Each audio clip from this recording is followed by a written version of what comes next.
शिव महापुराण की कथा कहती है, श्राद्ध पक्ष में पड़ने वाला प्रदोष का व्रत किसी भी दिन पड़े, चाहे सोम हो, मंगल हो, बुध हो, गुरु हो, शुक्र हो, शनि हो, कोई से भी दिन पड़े, जो प्रदोष काल के समय 3 कलश में दूध लेकर उसमें काली तिल डालकर, जौ डालकर और उसमें थोड़ा सा डाब डालकर, डाब मतलब कुसा डालकर पीपल, बड़ और बेलपत्री के पेड़ के नीचे चढ़ा देता है, उसके घर में कभी संपदा की कमी नहीं होती महाराज। लक्ष्मी कभी समाप्त नहीं हो सकती। दुकान, व्यापार, व्यवसाय, फैक्ट्री कुछ भी अगर खड्डे में भी जा रही है तो उबर जाती है। श्राद्ध पक्ष के प्रदोष का इतना महत्व होता है, पर प्रदोष काल में ही चढ़ेगा, शाम के समय प्रदोष काल पीपल के नीचे, बट वृक्ष के नीचे, बड़ के पेड़ के नीचे, बेलपत्री के नीचे घी का दिया लगाकर आप दूध समर्पित करो। स्टील के पात्र में थोड़ा सा दूध लेकर, कटोरी में ले जाओ, अगर पात्र भर कर नहीं ले जा सकते तो कटोरी पर ले जाओ, समर्पित। शिव का सबसे प्रिय अगर कोई व्रत है तो प्रदोष का ही व्रत है। शंकर को राजी है वो व्रत, क्योंकि शिव और पार्वती का दोनों का मिलन का व्रत है, भगवान शंकर के मिलन का व्रत है। पीपल के वृक्ष के नीचे पितरों की शांति है तो कितने चावल के दाने चढ़ते हैं?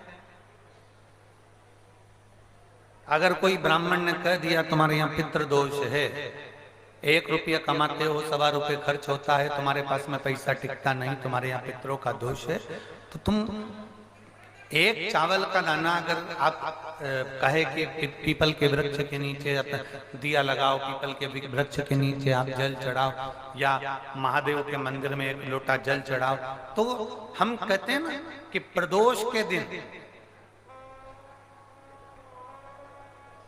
बेलपत्री का वृक्ष, पीपल का वृक्ष, आंवले का वृक्ष, बड़ का वृक्ष या शंकर का शिवालय, फिर से सुन लेना, पीपल का वृक्ष, बेलपत्र का वृक्ष, आंवले का वृक्ष, बट का वृक्ष या फिर शंकर का, जम के बोलो, शिवालय। शिवालय का मतलब शंकर का मंदिर या शिव। प्रदोष के दिन अगर आपको लग रहा है कि हमारे यहाँ पितृदोष है, बहुत तकलीफ चल रही है, बहुत कोई ने कहा पितृदोष है, कोई कह रहा पितरों का, तुम्हारे यहाँ ये तकलीफ है, पितरों की ये तकलीफ है, पितरों की वो तकलीफ है, पितरों की ये तकलीफ है, बार बार अगर कोई कह रहा है तो फिर आपको उसमें स्मरण करना पड़ेगा कि हम चावल के कितने दाने भगवान शंकर को समर्पित कर दें कि भोलेनाथ हमारे पितरों को तृप्त कर दें। हम तृप्त नहीं करेंगे, हमारी सामर्थ्यता नहीं है कि हम पितरों को तृप्त कर सकते। आप में से कोई है जो पितरों को तृप्त कर सकता है? संसार में कोई नहीं जन्मा जो अपने पितरों को, अपने पूर्वजों को तृप्त कर दे। गया जी का पिंडदान कर लो, तर्पण कर लो, तिलांजलि दे दो, घर में ब्राह्मण भोज करा दो, साधु भोज करा दो, संत भोज करा दो, तुम दुनिया भर का सारा 50 काम कर लो, उसके बाद भी तुम पत्री का किसी को दिखाओगे तो वो भी कह देगा तुम्हारे यहाँ, फिर वापिस कहेगा कि पितृ दोष है।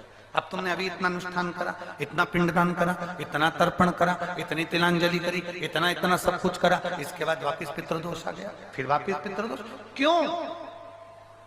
दुनिया में ऐसा कोई नहीं जन्मा जो अपने पितरों को तृप्त कर। आप अपने घर के लोगों को तृप्त नहीं करते, जो जिंदा है वो उनको बोलो री भाई जीजियो, सही है कि गलत है? जो जिंदा है, माँ बाप अपने बेटे के लिए कितना भी कर ले, कितना भी, आखिरी में एक दिन बेटा कह देता तुमने हमारे लिए क्या करा। बहू के लिए कितना कर लो, आखिरी में बहू कह देगी वो तो जेठानी को ज्यादा करती है, देवरानी को ज्यादा करती है, हमको करती है, अपनी ननद को ज्यादा करती है, बेटी को ज्यादा करती है, बेटी को लगता है कि बहू को ज्यादा करती है, दामाद को लगता है बेटी को ज्यादा करती है, नाती पंती सबको कितना भी कर लो तुम, अपने अड़ोसी पड़ोसी तुम्हारे रिश्तेदारों को तुम कितना भी दे लो, कितना भी कर लो, पर जब ये तृप्त नहीं हुए तो वो बोलो तो कैसे हो जाएगा?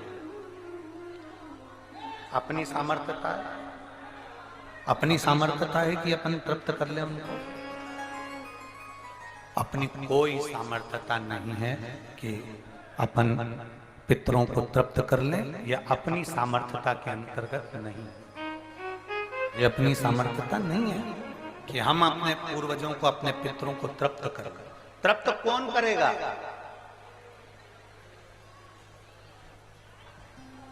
जिनकी शरण में पित्र है। वास्तु के देवता भगवान शंकर, काल सर्प दोष के देवता भगवान शंकर। जितने दोष होते हैं, पितृ दोष के देवता भगवान शंकर, तो हम तृप्त नहीं कर सकते। अगर इनको तृप्त करेंगे तो देव अधिदेव महादेव करेंगे। आप 7 चावल के दाने, या तो पीपल, बेलपत्र, आंवला, बटवृक्ष, या फिर शिवालय, प्रदोष के दिन 7 चावल के दाने आप इन जगह में से कहीं पर भी अगर आप समर्पित कर देते हैं, तो उसके बाद आप जो जिंदगी जी रहे हैं, और 3 महीने फिर आप अंदाजा लगा कर देखना कि आपने जो 7 चावल के दाने इन स्थान पर अगर आपने समर्पित करे, तो उसका फल पितरों को मिला कि नहीं मिला, और उसका फल हमें प्राप्त हुआ क्या? ये वो स्थान है जहां प्रदोष के दिन 7 अक्षत चावल का दाना भी हमारे पितरों को, पूर्वजों को तृप्त कर देता है। कौन कौन सा स्थान वापिस बोलेंगे सभी लोग? पहला पीपल, दूसरा बेलपत्र, तीसरा आंवला, चौथा बटवृक्ष, और 5वां शिवालय, शंकर भगवान का स्थान। अब इसको समझना आपके ऊपर निर्भर है। समर्पित कभी मौका लग जाए, सारी दुनिया के लोग तुमसे कह रहे हैं तेरे घर में पितृदोष है, 1 रुपए कमाते हो 1.25 रुपए खर्च होता है, मानसिक टेंशन बना रहता है। घर में एक व्यक्ति बीमार है, ठीक हुआ, दूसरा बीमार पड़ गया, दूसरा ठीक हुआ, तीसरा बीमार पड़ गया, तीसरा ठीक हुआ, चौथा बीमार पड़ गया। मतलब कहीं ना कहीं पितृ का भाव, पितृदोष का बना है। किसी ने कहा तुमसे कि तेरे यहाँ पितृदोष है, तूने ब्राह्मण को भोजन करा दिया, पिंडदान करा दिया, तर्पण करा दिया, तिलांजलि करा दी, गया जी का श्राद्ध कर दिया, हरिद्वार चली गई, वहां पिंडदान करवा दिया, ब्राह्मण भोज करवा दिया, तिथि पर भोजन करवा दिया, सब कुछ करवा के देते। अब एक काम और करके दे, एक काम और करके देख लो।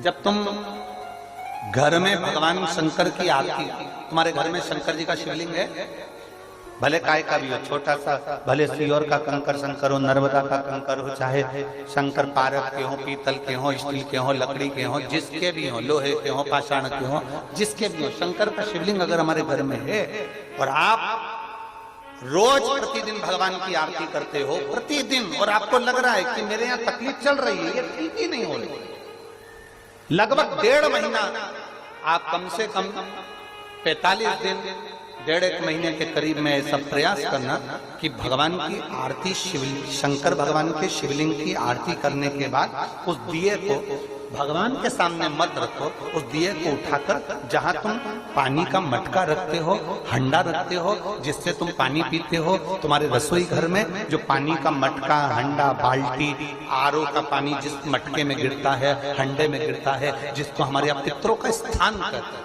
उस स्थान पर, उस मटके के पास में, उस हंडे के पास में, उस बाल्टी के पास में, जहां रसोई घर में पानी रखते हो, उस रसोई घर में पानी जहां रखते हो, उसके पास में उस दिए को भगवान के सामने नहीं रखना। आरती उतारने के बाद उस दिए को ले जाके सीधे परिंडे के पास में, उस हंडे के पास में, मटके के पास में उसको रखो। केवल 1.5 महीना कर देखना। 1.5 महीने के बाद तुम्हें मालूम पड़ेगा कि हम वापिस उन्नति की सीढ़ी पर चढ़ना प्रारंभ करती है, हमें फल मिलना चाहिए। अब तुम्हें ना कहीं जाना है, ना कहीं आना है, ना कोई खर्चा है। खर्चा है क्या?